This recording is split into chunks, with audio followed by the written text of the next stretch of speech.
ఆంధ్రప్రదేశ్ రాష్ట్ర ఉప ముఖ్యమంత్రి వర్యులు జనసేన అధినాయకులు కొణిదెల పవన్ కళ్యాణ్ జన్మదిన సందర్భంగా ఉత్తరాంధ్ర రాష్ట్రీయ సమితి వ్యవస్థాపక అధ్యక్షులు రాజీవ్ గౌడ్ యూత్ ఆధ్వర్యంలో విశాఖలోని పెదవాల్తేరులోని పట్న నిరాశ్రయుల వృద్ధుల ఆశ్రమంలో 100 మంది నిరాశ్రయులకు కేక్, స్వీట్, పండ్లు, బిస్కెట్లు, డ్రింక్స్ తదితర వస్తువులు పంపిణీ చేశారు. ఈ సందర్భంగా రాజీవ్ గౌడ్ యూత్ మాట్లాడుతూ డిప్యూటీ సీఎం కొణిదెల పవన్ కళ్యాణ్ జన్మదినాన్ని దక్షిణ నియోజకవర్గ ఎమ్మెల్యే వంశీకృష్ణ శ్రీనివాస్ ఆదేశాల మేరకు నగరంలో ఘనంగా సెలబ్రేషన్స్ జరుగుతున్నాయని, ప్రతి ఒక్కరూ కూడా తప్పనిసరిగా ఒక మొక్కను నాటి వారి ఫోటో ఫేస్బుక్ ట్యాగ్ చేసి దాని బాగోగులు చూసుకుని పెంచవలసిందిగా ఈ రోజు ఉత్తరాంధ్ర రాష్ట్రీయ సమితి నుంచి కోరుకుంటున్నామన్నారు.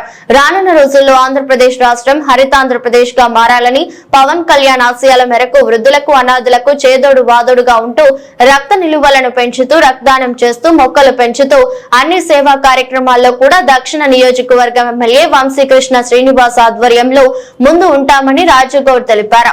ఈ కార్యక్రమంలో పెద్దలు డికే రెడ్డి, కామేశ్వరరావు, బీసీ సంఘ రాష్ట్ర నాయకులు కోసూరి శ్రీనివాసరావు, లాయర్ శివకుమార్, 39వ వార్డు జనసేన నాయకులు పోలవరపు శ్రీనివాసరావు, యాత సంఘ నాయకులు వడిదల సూరిబాబు తదితరులు పాల్గొన్నారు.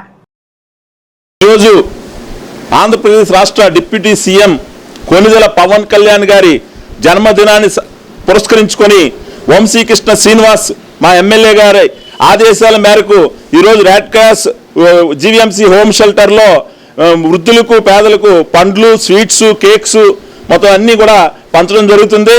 ప్రజాసేవలో ఎప్పుడు ముందుండాలని పవన్ కళ్యాణ్ గారు కోరుకుంటారు.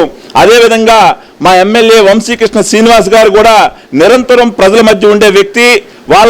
వాళ్ళని మేమందరం ఆదర్శంగా తీసుకొని ఈరోజు వాడవాడలో అనేక కార్యక్రమాలు చేపట్టడం జరిగింది. అనేక విధంగా కొన్ని వేల యూనిట్లు బ్లడ్ కూడా డొనేట్ చేయడం జరిగింది.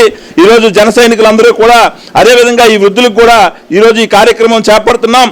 అదేవిధంగా ప్రతి ఇంటి వైపుని ప్రతి ఒక్కరు కూడా ఈ జన్మదినాన్ని సందర్భించుకొని ప్రతి ఒక్కరూ ఒక మొక్కను పెంచి ఆ ఫోటో తీసి ఫేస్బుక్లో ప్రతి ఒక్కరూ పెట్టాలి. ఇది మనందరం కూడా ఆదర్శంగా తీసుకోవాలి.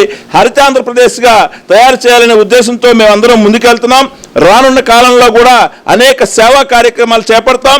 ఈ సేవా కార్యక్రమానికి ముందుకు వచ్చిన వ్యక్తి మన కామేశ్వరరావు గారు, డికే రెడ్డి గారు సహాయ సహకారాలతో ఈ సేవా కార్యక్రమం